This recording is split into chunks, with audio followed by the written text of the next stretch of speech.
भैया नमस्कार, होली मुबारक हो। हम गायक राम कोल यादव गाजीपुर व विरुद्ध कलाकार गायिका कुमारी पूजा निगम के बीच एक गर्मा गर्म होली मुकाबला रौरा सबे के बीच में जात बा। हमके आशा ना विश्वास बा बेहद पसंद आई। लेकिन यही कैसेट में एगो भक्ति होली बा। ए अर्तिया के मम्मी का तनी जी बोली। तोहरा से एगो हमार सवाल करे के मन करता। एगो ना रहुआ 10 गो करी। 10 गो करी? हाँ। तलो करो तनी बोली। अरे कैसे भागे शिवा छोड़ा रानवा हो। अरे कैसे भागे शिवा छोड़ा रानवा हो। रानी हमके बताओ शंकर जी के गला से भागल हो। अच्छा तेरा और सवाल बा। हाँ ठीक बा।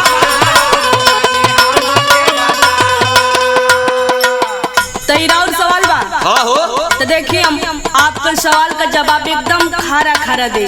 सही कहो एकदम। हाँ तो बताओ। सुनी।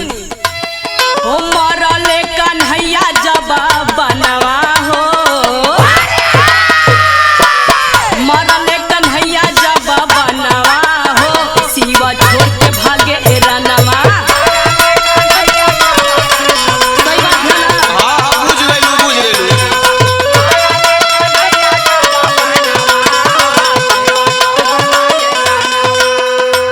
ए गौरी हमार बात सुनो।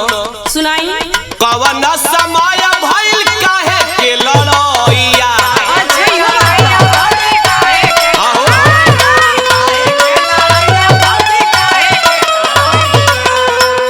अरे शंकर का धा काहे बनले मुदैया।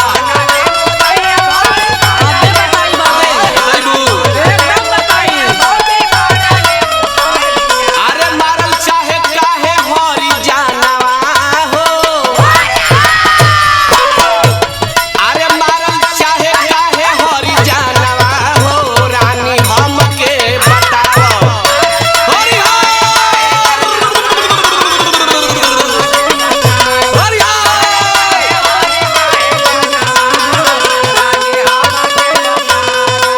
तो सुनी। हाँ बोलो। एकदम ध्यान से सुनी। सुनो तनी हम ही नहीं की सुनो। अच्छा हाई सब श्रोता पंच लोग सुनता। नंदोई साहब भी आइल बड़े। हाँ। देख लियो समन में। नंदोई आइल बड़ो तो। हाँ तो हमारे साढ़ू आइल बा। अच्छा। और रामा शंकर भाई आइल बनो, फेकू भाई आइल बनो, राम बच्चन भाई आइल बनो, राम भजू आइल बनो। और देखो पाना भैया मुड़ी हिलावे तोड़ो। हाँ तो सुनी। और सामो के आइल बा। और राज भैया, गुड्डू भैया, शेषनाथ भाई। तुम का लगी आपका और देख सब हमार भाई न हो। बनो ही। है पागल।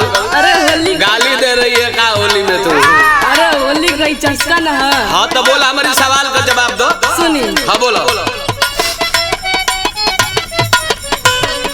द्वापर समय रहल सुना मोरे राजा। बुझल तो बाड़ी। उषा जवान बड़ा सूर सुता ताजा। बुझ गइलू। लेकिन एहिमे एक लाइन औरी खोलेर बा। बताओ। हो भइल अनिरुद्ध के हरानवा हो। हो भइल अनिरुद्ध के हरानवा हो। हरि हो।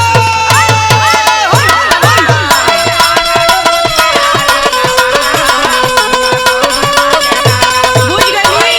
बुझल तो बाड़ी। पढ़ा लिखा लागत बाड़ी। सब बता दनी। और कुछ पूछी। ते जान बोला। ए गौरी तो से सवाल करे के मन करता। एकदम करी, खुल के करी। करी। हाँ तो सुनो। अरे गीता में केतना बा पूरा ई श्लोक हो।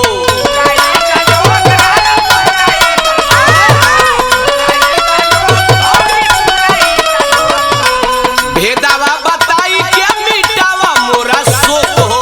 एकदम मिटा दे जान से। बताइबू ना। एकदम। अब बताओ के परी कितना ई श्लोक